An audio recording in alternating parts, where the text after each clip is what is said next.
म्हणजे सुनेत्र पवारांना करावं लागतं याची चौकशी व्हायला पाहिजे, पण ती पारदर्शी होईल का याविषयीच जरा पारदर्शी कशी करता येईल हे पाहायला पाहिजेत.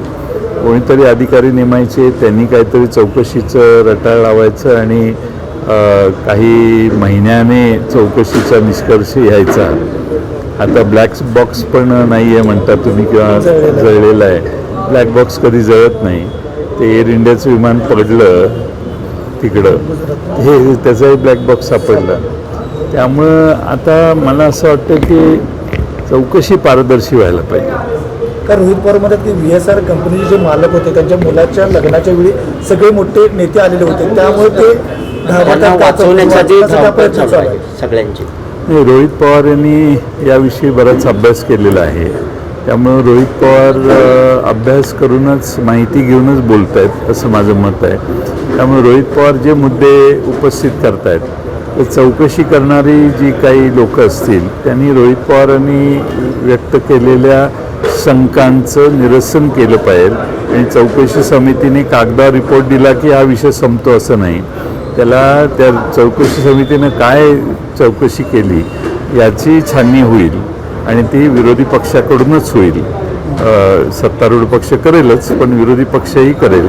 त्यामुळे ही पारदर्शी व्हावी चौकशी, असं आमचं मत आहे. दोन्ही आणि अमोल कोल्हे यांना प्रदेशाध्यक्ष करण्याचा निर्णय ठरलेला होता. ठीक आहे, आता झाली. आता ज्याच्याशी चर्चा झाली तीच व्यक्ती आपल्यात राहिलेली नाही. त्यांचे अनुयायांनी आता त्याच्यावर त्या बाजूच्या लोकांनी विचार करायचा. दादांची इच्छा काय होती यावर आता आम्ही सगळे बोलून झालेलो आहोत. आता परत त्याच विषयावर आम्ही बोलण्याची आवश्यकता आहे असं मला वाटत नाही. कारण दोन्ही राष्ट्रवादी एकत्र येऊन अमोल कोल्हे यांना अध्यक्ष, युवा म्हणून अध्यक्ष करायचं हे सगळ्यावर आता बोलणं झालेलं आहे ना. आता तोच विषय किती वेळा बोलायचं. ठीक आहे, दादांची तुमच्याबरोबर चर्चा झाली आहे की तुम्ही जेवढे सगळेजण सांगताय ते अनुयायी का मान्य करत नाहीत, का त्यांना यातलं काहीच माहीत नाही? वेगळे प्रत्येकाची वेगळी कारणं असतात. परिस्थिती बदलल्यावर त्याचे फायदे तोटे या बाबतीत लोक विचार करत असतात. त्यामुळं आम्ही काय वस्तुस्थिती झाली ती सांगितली. राज्यसभेची निवडणूक पुन्हा लागल्या, शरद पवार रिंगणात उतरतील असं वाटतं का? मी पक्षाचा अध्यक्ष नाही आहे. त्यामुळं पक्षाध्यक्ष आणि पवारसाहेब आणि श्रेष्ठी हे बसून ठरवतील, त्यानंतर त्यावर विचार होईल. साहेब, रोहित पवारांनी सांगितलं की जे तुमच्याबरोबर चर्चा झाली होती अजितदादांची, की त्यामध्ये अजितदादा तुमच्याबरोबर येणार का अजितदादा त्या गटातून बाहेर पडणार.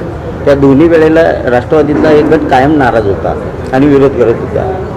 तुम्हाला बैठकीला तुम्ही सगळ्या गोष्टीचे साक्षीदार आहे आणि नेमकं काय आहे ते महाराष्ट्र सगळे तुमच्याकडे वाट बघते की जयंत पाटील साहेबांना सगळं माहिती आहे.